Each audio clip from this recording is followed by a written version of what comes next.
اب یہی روزہ ہے کہ جس میں ہم نے اعمال صالحہ کو بڑھانا ہے، اعمال صالح بڑھانے ہیں، صدقات کو بڑھانا ہے، خیرات کو بڑھانا ہے، نیکیوں کو بڑھانا ہے۔ کیوں بڑھانا ہے؟ کیونکہ یہ مہینہ ہی وہ ہے کہ جس میں آپ ایک چھوٹی سی چیز بھی صدقہ کرتے ہیں، اللہ رب العزت اس کو بڑھا چڑھا کر بناتے ہیں۔ اب ایک شخص اگر ایک کھجور کا گٹلی بھی اللہ رب العزت کے راہ میں خرچ کرتا ہے نیت خالص کر کے عام دنوں میں، تو اللہ رب العزت نے اس کو کیا اجر دیا ہے کہ اللہ رب العزت اس گٹلی کی خود حفاظت کرتے ہیں، اس کا درخت بنتا ہے، اس درخت کی خود حفاظت کرتے ہیں۔ گویا وہ گٹلی اتنی بڑا درخت بن جاتا ہے کہ قیامت والے دن جب اس کا نام اعمال کھولا جائیں گے اتنے زیادہ درخت ہوں گے کہ وہ کہے گا اللہ یہ کیا ہے؟ تو اللہ رب العزت فرمائیں گے اے میرے بندے یہ وہ گٹلی ہے جو تو نے میرے راہ میں خرچ کی تھی، آج یہ ایک درخت کی شکل میں بن گیا ہے۔ تو میرے بھائیو اگر وہ رب عام دنوں میں یہ عمل کر سکتا ہے تو رمضان کے مہینے میں خرچ کیے ہوئے کی کیا قدر و منزلت ہوگی وہ رب ہی جانتا۔ تو یہ وہ مہینہ ہے کہ جس میں ہم نے اپنے آپ سے اپنے جسم کی زکوٰۃ تو ہم نے نکالنی ہے، لیکن ہم نے صدقات خیرات یہ زیادہ سے زیادہ کرنے ہیں تاکہ ہم اس رب کے سامنے اپنے درختوں کو پا سکیں۔ اسی طرح سنن نسائی کی حدیث میں ہے کہ اللہ رب العزت نے فرمایا کہ غریب اور مسکین میں بڑا فرق ہے۔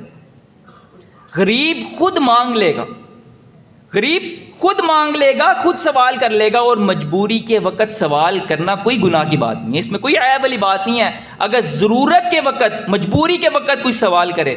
کہا کہ لیکن مسکین ایک ایسا شخص ہے جو آپ سے سوال نہیں کرے گا، وہ شرماتا ہے، جس کو سفید پوش کہا جاتا ہے، ان کو ڈھونڈ کر صدقہ دیجئے۔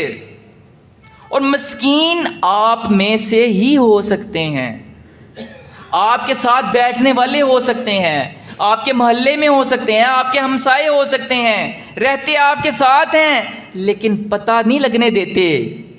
ان کو ڈھونڈنا ہے اور ان کو لوگوں کے سامنے نہیں، اس کو سائیڈ پر ہو کر اللہ رب العزت کی خوشنودی حاصل کرنے کے لیے صدقات خیرات ان کو کریں جو سفید پوش ہیں، جو مانگتے نہیں ہیں لیکن اصل حقدار وہی ہیں، اصل حقدار بھی وہی ہیں۔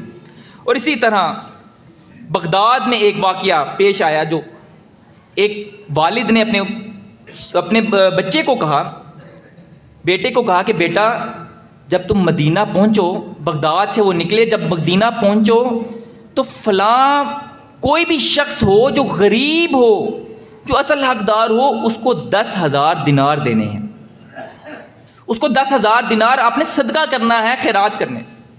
اب وہ مدینہ پہنچا ہے اور وہ سڑکوں پہ ڈھونڈ رہا ہے، پوچھ رہا ہے کہ یہاں پر سب سے غریب کون ہے، اور لوگ کیا کہہ رہے ہیں فلاں جگہ پر جائیں، فلاں جگہ پر جائیں، فلاں جگہ پر جائیں۔ اور ہماری کیا حالت ہے؟ اور ہم کہتے ہیں کہ ہمارے سے بڑا غریب ہی کوئی نہیں، ہمیں دے دیں۔ یہ ہماری کیفیت ہے کہ ہم سے بڑا غریب کون ہے، آپ ہمیں دیں، ہمیں ضرورت ہے۔ لیکن ان کی کیفیت یہ ہے کہ وہ کہہ رہے فلاں جگہ پر پہنچے، فلاں جگہ پر جائیں، وہاں پر آپ کو غریب ملیں گے۔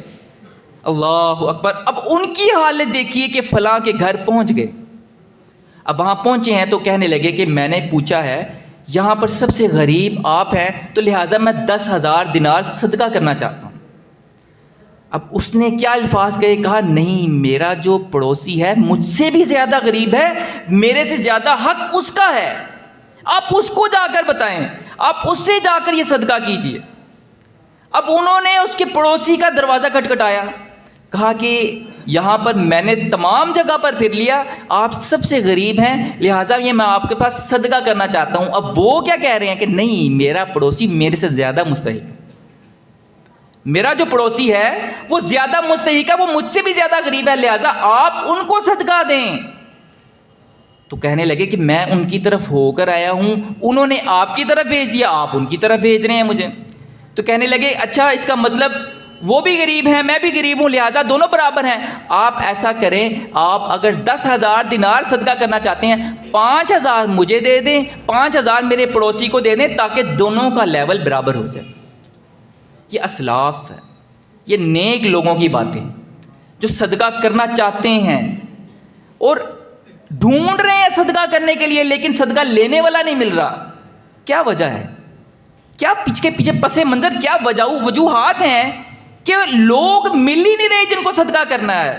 وجہ یہ ہے کہ لوگ اپنی زکوٰۃ موقع پر اپنے پورے وقت ہونے پر نکالا کرتے تھے، اور یہی نظام اللہ کے رسول نے قائم کیا تھا. عمر خطاب نے، ابو بکر صدیق نے، عثمان غنی نے، علی المرتضیٰ نے یہ نظام قائم کیے، اور جن سے ہم پیچھے ہوئے تو زوال کی طرف گئے کہ جب انہوں نے صدقات، خیرات، زکوٰۃ کو لازم پکڑا. پورے شہر میں کوئی غریب نہیں ہے. ہم نے جب اس نظام سے پیچھے ہٹی کی، دوری کی ہے، آج ہم خود بھی غریب ہیں، لوگ بھی غریب ہیں. کیوں ہیں؟ کیونکہ ہمارے پاس وہ دل ہی نہیں ہے، وہ تقوی ہی نہیں ہے، وہ چیزیں ہی نہیں ہیں ہمارے پاس. تو لہٰذا اس مہینے میں، یہ جو مہینہ ہم پر آنے والا ہے، اس میں زیادہ سے زیادہ صدقات، خیرات کرنے ہیں، جس میں ہمارے لیے، تمام لوگوں کے لیے، یہ مہینہ جو ہمارے لیے اللہ رب العزت تحفے میں دے رہا ہے، اس کو ضائع مت کریے گا.